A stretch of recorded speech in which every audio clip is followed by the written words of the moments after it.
Airbnb is a household name known for its wide variety of listings and global reach. VRBO, on the other hand, caters to a different market. They both bring a unique mix to the table. And in this video, I'm going to tell you about the no-nonsense practical differences you will experience when hosting on VRBO versus Airbnb. So keep watching. Welcome back to No-Nonsense Airbnb.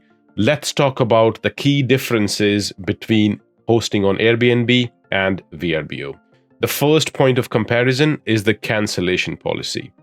VRBO cancellation policy tends to be more host-friendly than Airbnb's. On VRBO, the most lenient cancellation policy allows travelers who cancel at least 14 days before check-in to receive a full refund. And if they cancel between 7 to 14 days before check-in, they get 50%. Any later than that, there is no refund. On the flip side, Airbnb's most relaxed policy permits guests to get a full refund if they cancel just 1 day prior to arrival. And this often leads to guests on Airbnb canceling very close to their stay and making it challenging for hosts to rebook those dates at the last minute. However, you can mitigate this on Airbnb by opting for a moderate or strict cancellation policy. But be cautious, a stricter cancellation policy can deter guests, as many travelers value flexibility, especially when they have a plethora of options to choose from on Airbnb. Next is customer service. VRBO's customer service is guaranteed to disappoint you. The processes they follow when dealing with issues are still 20th century practices. They are yet to catch up with time, and all this is only going to lead you to disappointment each time you deal with them.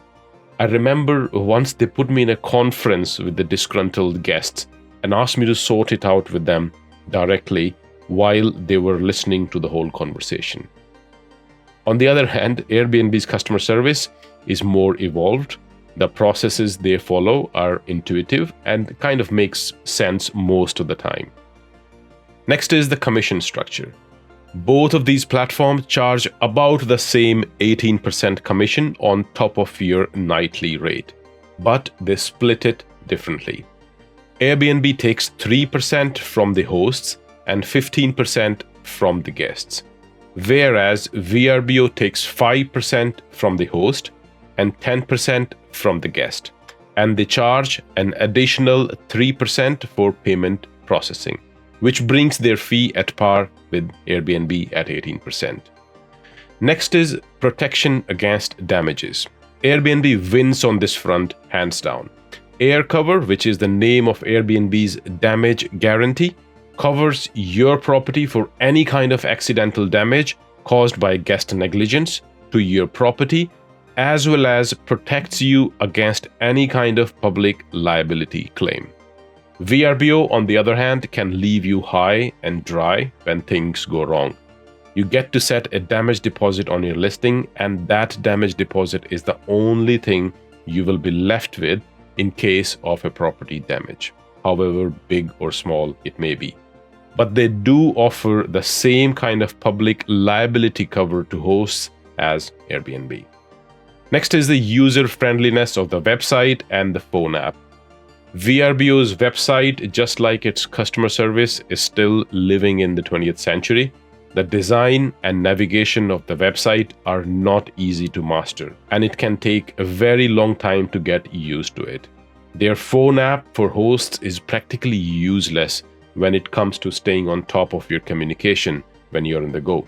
Almost every time you get a phone notification from VRBO, it will ask you to log in before you can access the message which you've just received.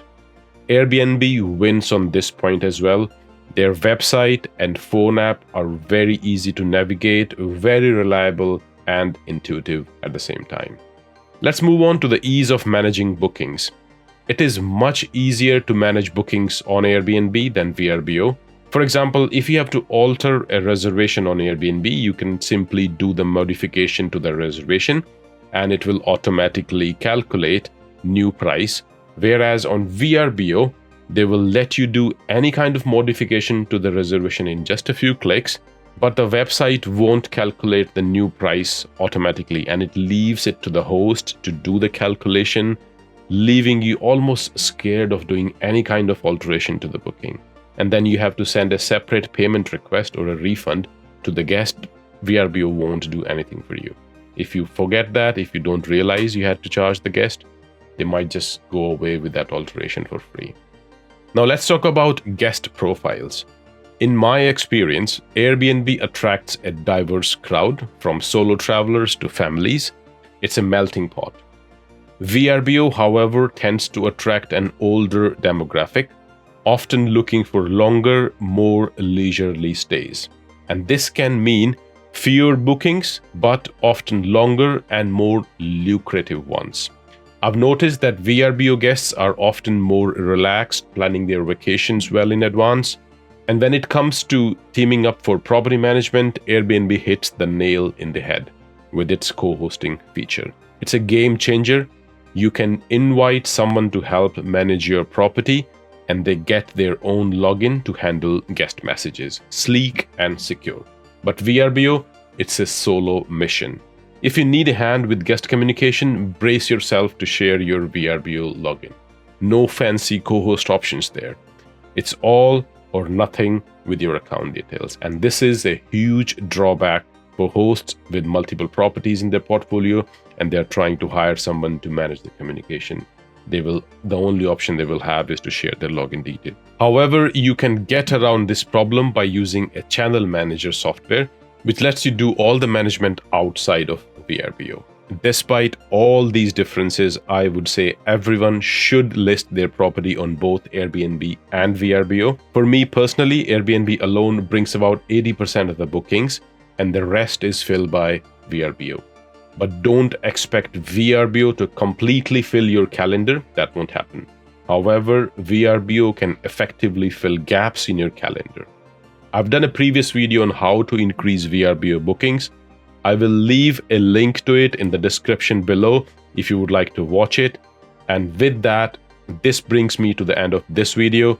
I hope you find this video useful. Please don't forget to give this video a like and subscribe to my channel. This will encourage me to make more such no-nonsense videos. And leave me a comment if you would like me to make a video about something which is troubling you in your short-term rental business. Until next time, happy hosting.